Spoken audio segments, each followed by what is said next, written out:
Պարոն Առաքելյան, այսօր հայոց ցեղասպանության 110-րդ տարելիցն է, 110 տարի անց ինչ դասեր ենք քաղել։ Շատ մեծ դասեր չենք քաղել, որտեղ մենք էլի ու էլի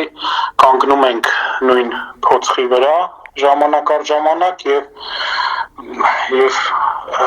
կոնկրետ եւ մեր համար, մեր երկրի ապագայի համար ճիշտ դասեր ցավոք սրտի մենք չենք կարողանում քաղել։ Որոշ չափով իհարկե հասկացել ենք այդ գիտակցում ենք այն ինչ տեղի ունեցավ մեր ազգի հետ, այն ինչ տեղի ունեցավ մեր ժողովրդի, մեր ապագայի հետ, այդ ամեն ինչը մեծ ցավ է մեր մեջ, մեր բոլորի մեջ, այդ ցավը գոյություն ունի եւ այդ ցավը անլռելի ցավ է, թեկուզ եւ անցած 110 տարի։ Իսկ ինչը վերաբերվում է կոնկրետ քայլերի եւ որը ուղղված կլինեն դեպի մեր ազգի, մեր երեխաների ապագան,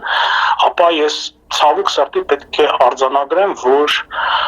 այսօր մենք նրա փոխարեն, որ սառը գիտակից կերպով կառուցենք մեր ապագան,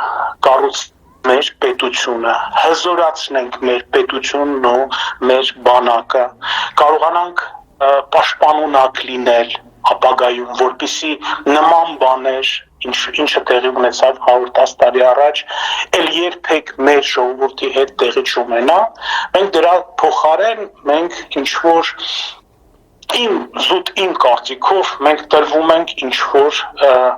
շոույանման գործողությունների, դրոշների այրման,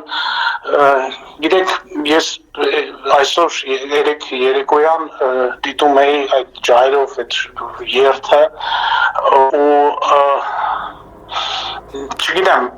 ես դրան մի քիչ լավ չեմ վերաբերվում, դա էլ եմ ուզում կրկնեմ, դա իմ անձնական մոտեցումն է, իմ անձնական կարծիքն է, ես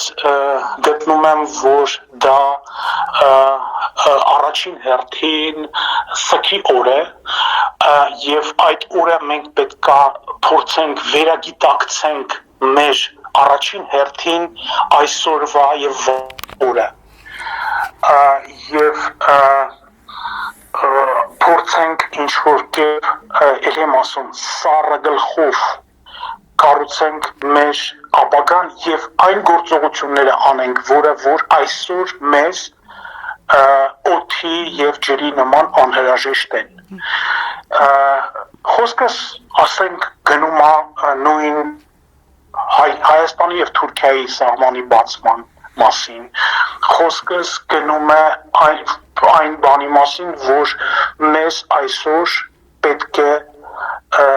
զարգացում, տնտեսական զարգացում առաջին հերթին, խոսքը չի գնում մենք մոռանանք, ոչ մեզ չի մոռանա եւ այդ հիշողությունը մեր մեջ մենք պիտի պահենք եւ մենք պետք է այդ հիշողությունները, այդ մեր պատմական իրադարձությունները վառելիք սարքենք, որպեսզի կառուցենք մեր անվտանգությունը ապագայի համար։ Ոչ մի երկրում, ոչ մի հզոր ազգի մոտ, ոչ մի հզոր երկրի ներկայացուցիչները իրենք չգիտեմ, նույն դրոշների այրմամբ չեն զբաղվում, հասկանում եք, մենք չենք տեսել երբեք, որ հրեաները այրեն, ասենք, որևիցե արաբական պետության ինչ-որ մի դրոշ, կամ ամերիկացիները այրեն ինչ-որ մի երկրի դրոշ, որտեղ իրենք հզոր են, իրենց մտածելակերպով առաջին հերթին, իրենք հզոր են նրանով, որ ենք սառը մտքով կարողանում են կառուցել իրենց քաղաքականությունը, կարողանում են կառուցել իրենց երկիրը եւ շարժվեն առաջ, եթե պետք է այդ շարժման համար թեկուզ թշնամիների հետ բանակցությունների մեջ մտնել, ապա իրենք դա անում են։ Այսօր նույն կներեք, ես վերջացնեմ, այսօր նույն Իսրայելի օրինակը հիմա պետք չէ ինձ մեղադրել, ասենք գողաբանության մեջ, բայց ես պարզապես օրինակ եմ բերում, հա, Իսրայելի, իրենք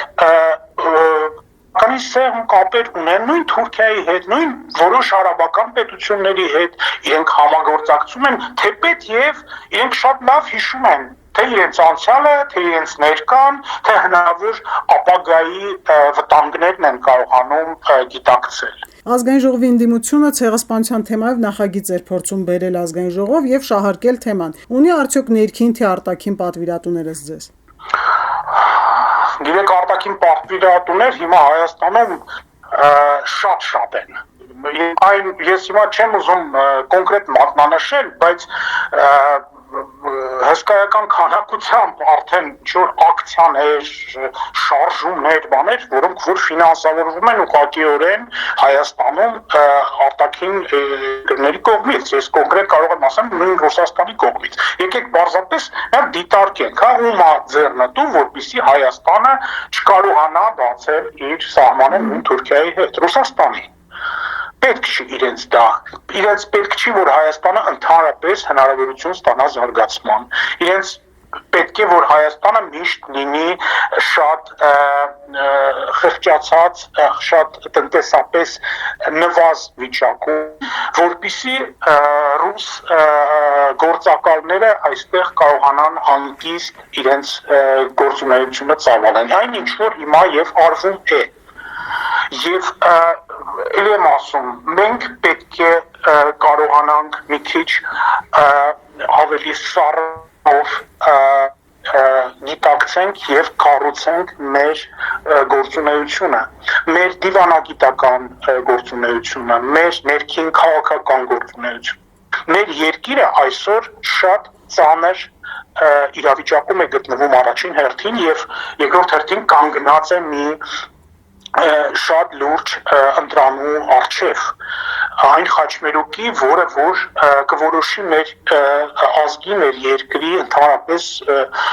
գոյությունը, ապագա գոյությունը եւ մեր պետության ապագա գոյության հարցը։ Եթե մենք այսօր վրիպում անենք, եթե մենք այսօր տարվենք ինչ-որ սադրանքների, տարվենք ինչ-որ արտաքին ազդեցությանը, մենք կկորցնենք ոչ միայն մեր պետությունը, մենք կկորցնենք ընդհանրապես մեր հնարավորին որևիցե ապագան։ Եվ այս շատ զգուշ է պետք անել ամեն ինչ։ Թուրքիայում թուրքերը միշտ իրենք տենց Աբդուլհամիդի դեռ ժամանակներով, հա, ինքը նա տենց ասացվածք ուներ, որ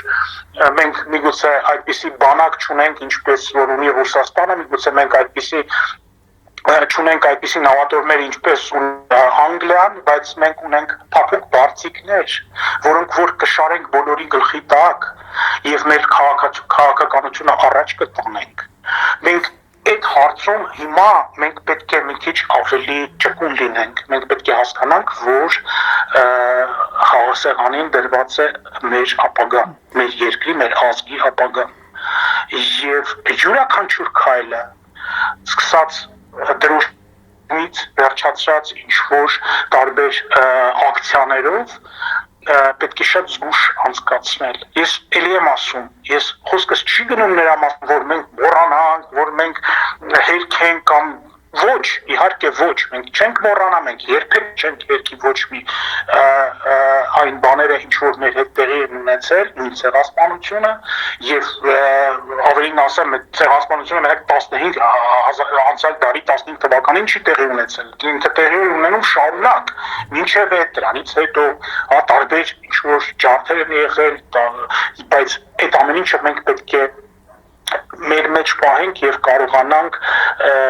դարձյալ ասեմ, որ վառելիք սարքենք մեր ապագայի կառուցման համար։ Կա տեսակետ, որ այս ոճրագործությունն ունեցել է նաեւ ստվերային դերակատարներ։ Որքանով եք համաձայն այս տեսակետի հետ։ Խորը հարց եք տալիս, պատմական եւ Թուրքիայի հետ մեր ազգի հարաբերությունները միշտ լավ չեն եղել, միշտ վատ են եղել, մենք միշտ հալածվել ենք իրենց կողմից եւ մենք միշտ հասկացել ենք եւ գիտակցել ենք, որ Թուրքիան մեր մինչև այդ Օսմանյան կայսրությունը ինքը հայերի եւ ընդհանրապես քրիստոնյաների հանդեպ ինքը միշտ թշնամություն է շնչել, բայց մենք բաց ենք թողել այն պահը, որ ցեղասպանության ժամանակ մենք մեզ դավաճանել են նաև մեր ճակերտավոր եղբայրները, խոսքս ռուսական կայսրության մասին է, երբ որ իրենք տարբեր ինչ-որ կոչերով, տարբեր սադրանքներով ուրեմն կոչ են անում ապստամբությանը, հայ բնակչությանը, օսմանյան կայսրության մեջ, իսկ դրանից հետո պարզապես մեզ լքեցին եւ փաստացիորեն դավաճանեցին, այդ օրերին ռուս ցար Նիկոլայ II-ին զեկուցում էին, որ գիտեք Օսմանյան կայսրության մեջ քրիստոնյաների եւ հատկապես հայերի ջարդեր են տեղի ունենում, նա հայտարարեց, որ դա Օսմանյան կայսրության ներքին գործն է եւ մենք դրա հետ չունենք։ Մենք դա պետք է գիտակցենք այսօր եւ պետք է հասկանանք, որ վտանգ է սպառնում եւ սպառնացել եւ այսօր էլ սպառնում մեզ ոչ միայն Թուրքիայի կողմից, այլ նաեւ Ռուսաստանի կողմից, քանի որ մենք տեսնում ենք ինչպես են այսօրվա Թուրքիայի եւ Ռուսաստանի ղեկավարները կարողանում մեր հաշվին իրենց պետական հարցերը լուծեն եւ կարողանում են իրար հետ շատ լավ պայմանավորվել։ Մեզ բառացիորեն մատաղանելով մեր շահերը, մեր պետական ապագան գուցե նաև մատաղանելով իրենք լուծում են իրենց պետական կամ անձնական շահերը, չգիտեմ ոնց կուզեք։ Եվ այդ գիտությունը մեր մոտ պետք է այսօր ներկա լինի եւ մենք պետք է կարողանանք բարձ եւ ճիշտ կողմնորոշում հիմա ընդունենք եւ շարժվենք դեպի ճիշտ ուղղություն։ Այլապես մեր երկիրը, մեր պետականությունը, մեր ազգը մեծ վտանգների տակ կլինի եւ մենք կարող ենք կորցնել մեր ապագան պարզապես։ Բայց մենք ունենք մի ընդդիմություն, որը կարելի ասել ամբողջությամբ պրոռուսական թև է ներկայացնում, հենց նույն դաշնակցությունն էլ եւ նրանք անընդհատ փորձում են իշխանությանը մեղադրել ցեղասպանության ուրացման մեջ եւ հավասիկ մի քանի օր առաջ ազգային ժողովի նիստերի դահլիճում Իշխան Սաղաթելյանի պահվածքը հենց դրա վառ վկայությունն էր։ Ինչ կասեք այդ մասով։ Իրենք անում են այն պատվերը, որը որ ստացել են։ Ես մի քիչ առաջ ասացի նրա մասին, որ այսօր Ռուսաստանին ձեռնտու որպեսզի Հայաստանը կարողանա հայ-թուրքական սահմանը բացել եւ Հայաստանը կարողանա դուրս գալ դեպի արևմուտք Թուրքիայի ցամաքով։ Այլ ճանապարհ մենք պարզապես չունենք, հա։ Եվ դրա հենց պատճառով էլ ռուս պատվիրատուները անում են ամեն ինչ, ես համոզված եմ նաև ֆինանսավորում են ամեն կերպ, որպեսզի այդ գործընթացը տեղի չունենա եւ Հայաստանը ցամաքային չստանա Թուրքիայի միջոցով դեպի արևմուտք, քանի որ ստանալով այդ ճանապարհը Հայաստանը կարող է հրաժեշտ տա ռուսական կայսրությանը եւ ինքնաբավ քաղաքականություն վարել։ Դա Ռուսաստանի այսօրվա Ռուսաստանի համար դա անհաշտելի մի կորուստ կլինի, քանի որ իրենք միշտ դիտարկել են Հայաստանը իբրև իր սեփականություն, որը որ իրենք կարան մանրեն եւ վաճառեն, իրենք կարող են մանիպուլացնեն եւ իրենք են տասնյակ տարիներ, եթե ոչ հարյուրավոր տարիներ իրենց քաղաքականությունը վարել են Հայաստանում, ինչպես որ իրենք կամենան։ Իրենք նշանակել են դրացու մի ղեկավարների, որոնք որ լուռ ու մունջ հեռախոսը վերցնելով, հրահանգը լսելով, կատարել են այն, ինչ որ իրենց ասում են։ Այսօր իրավիճակը փոխվել է եւ իրենք այդ վտանգը զգում են։ Ես չեմ ուզում կորաբանեմ այսօրվա մեր կառավարությունը, սեր Աստծո, բայց դժվար է հերքել այն փաստը, որ այսօրվա ղեկավարությունը Հայաստանի ինքը փոխադարձաբար ասած չի պարկում ռուսական հրահանգների տակ եւ փորձում է ընդհանրապես փորձում է ցավոք սրտի սեփական քաղաքականություն վարել։ Ես շատ կուզենայի, որպեսզի այդ փորձերը կարողանան վերաձևակերպվեն ավելի լուրջ գործողությունների եւ Հայաստանը որպեսզի կարողանար ինքը որոշել իր ապագան եւ կարողանար վարել իր սեփական թե դիվանագիտական, թե քաղաքական, թե տնտեսական քաղաքականությունը։ Դա մեր համար, մեր ազգի համար երկար խնդիր է այսօր։ Շնորհակալ եմ շատ։ Ես եմ շնորհակալ Լիլիթ։ Չմոռանաք հավանել տեսանյութը եւ բաժանորդագրվել Civic AM-ի YouTube-յան էջին։